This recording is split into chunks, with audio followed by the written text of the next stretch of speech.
along to the Dog and Parrot for the pre-match talking. Put your hands together for Supermac.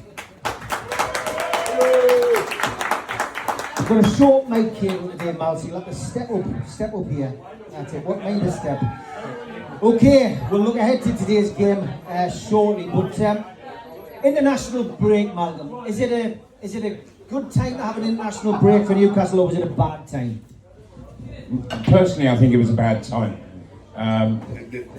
We've already been upset by one break that came towards the end of last year, and from there, our good winning run seemed to come to a halt, and we spluttered along. And I just hope that we have the reverse from this international break. And I saw that Howe had taken the players off to the Middle East yet again. It didn't work last time. I hope it does this, is all I can say. But at the same time, though, with regards to the game, if players aren't ready and prepared for a game like today's, then they deserve the sack. The last two games, 2 wins, we needed them, but that last minute winner against Forest, it seemed to really hit the nerve of the Newcastle supporters. It was like, it felt like the start of something again. How important is this next set of fixtures for Newcastle? Liverpool lost again yesterday. Spurs now got rid of the manager, so they're in a bit of turmoil. Today's game and then Spurs at the end of this little run could be really pivotal in our season. Yeah, very much so. And I think that that it all starts today against Manchester United. One, we want to get right up on their shirt tails and overtake Spurs, which we can do by winning today. Spurs, they're away from home tomorrow, so they're not guaranteed points. And it'll be interesting just to see how upset their situation is, with Conte having gone in such bizarre fashion as he did. Talk about making a speech that demands your P45.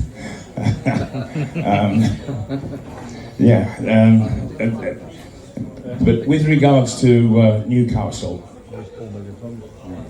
I think what happens today is going to give us a suggestion of what's to come, and I think that it really does need Newcastle bang on form.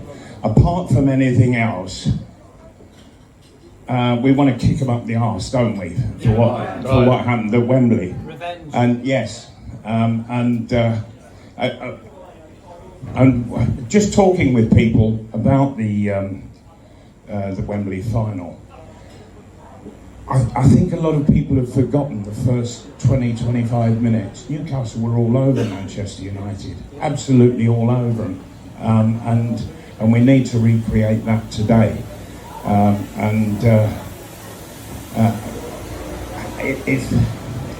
What we need to do is start getting that defence operating where we don't give chances away at all, and we push right up to the halfway line and stay there for as long as possible.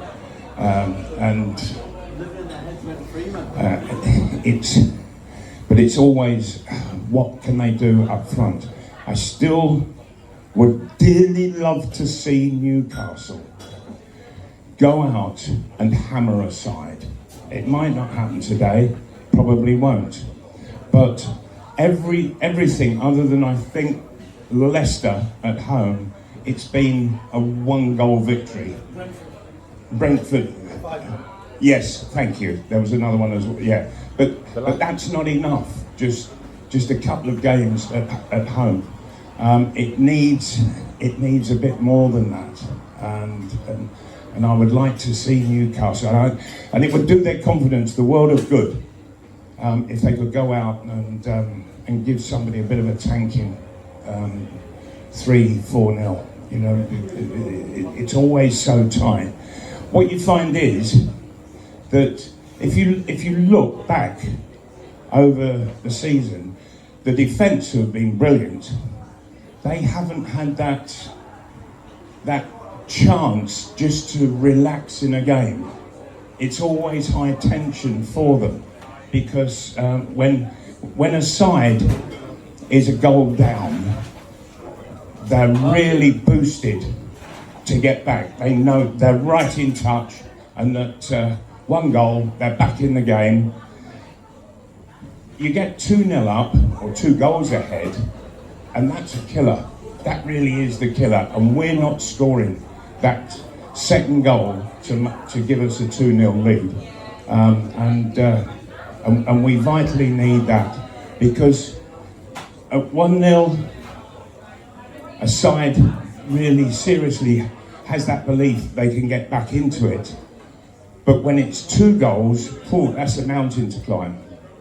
That is a mountain to climb, and so that's what Newcastle need to do, and it just brings a bit of relaxation to the back four. They can enjoy the game rather than it be high tension all the time.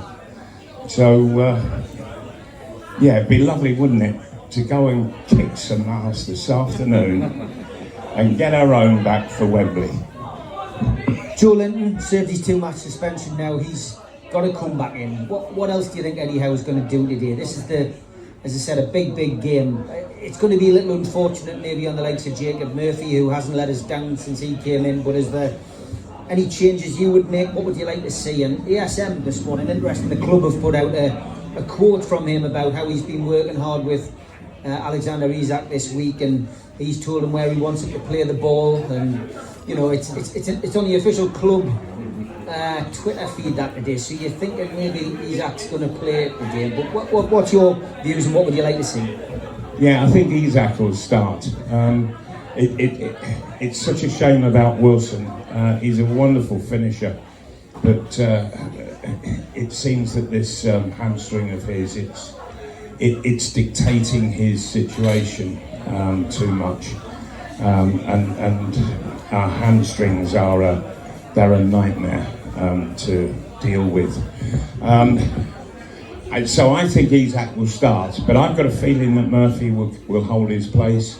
Probably Joe Linton will be on the left-hand side. I tell you what, you mentioned St Maximin, and I know people say that I go on too much about him.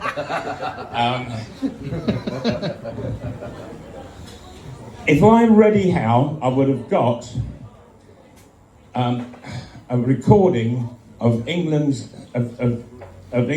last game, and I would say to St Maximin, watch Saka.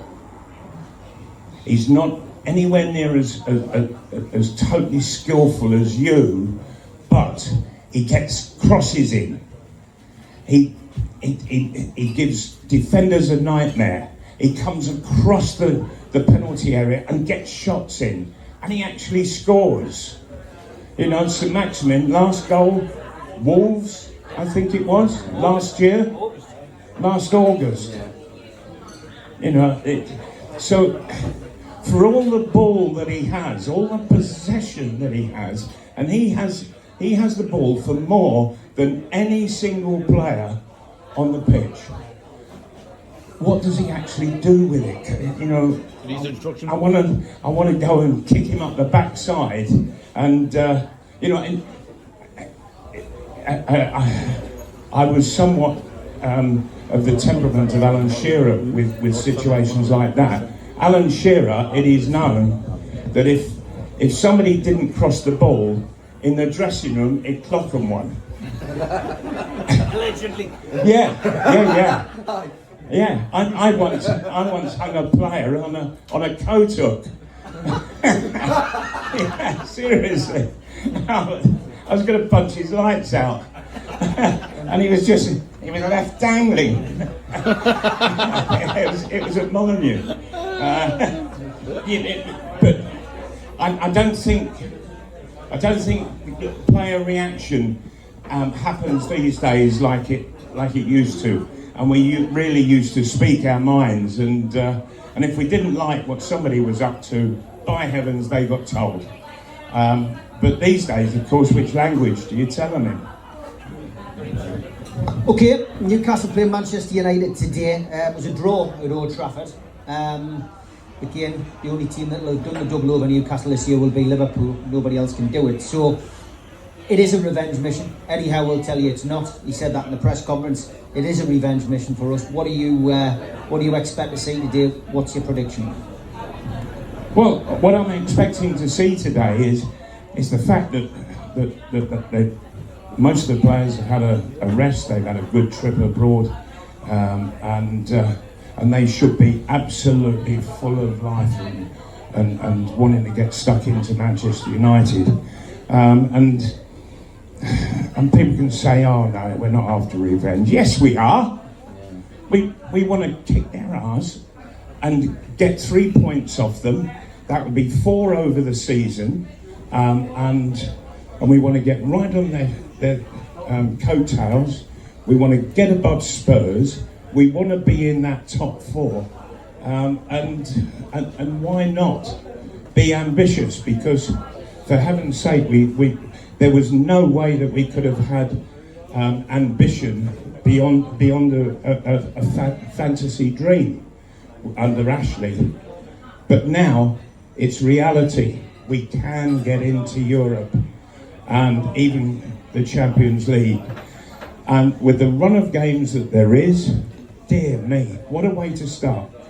That Manchester United, 2 places ahead, that if we can take 4 points off them over the season, that's giving us a major shout for the Champions League. So let's get it started today, I say. I'm going to take Newcastle to win 1-0. I think that the defence will be right on top of things. They've got to keep pushing up, keep Rashford as far away from the penalty area as is possible. And of course, Casemiro, he's not playing, he's suspended. And so that's all going in Newcastle's favour. So for me, yeah, let's keep a clean sheet today, and Isak will probably nick another goal. Great stuff. I'm going 2-1. We'll see who's right after the game. Back in here after the game. Come and see Supermac. Put your hands together for Malcolm MacDonald. Enjoy the game, everyone. All right, I'll see you later on.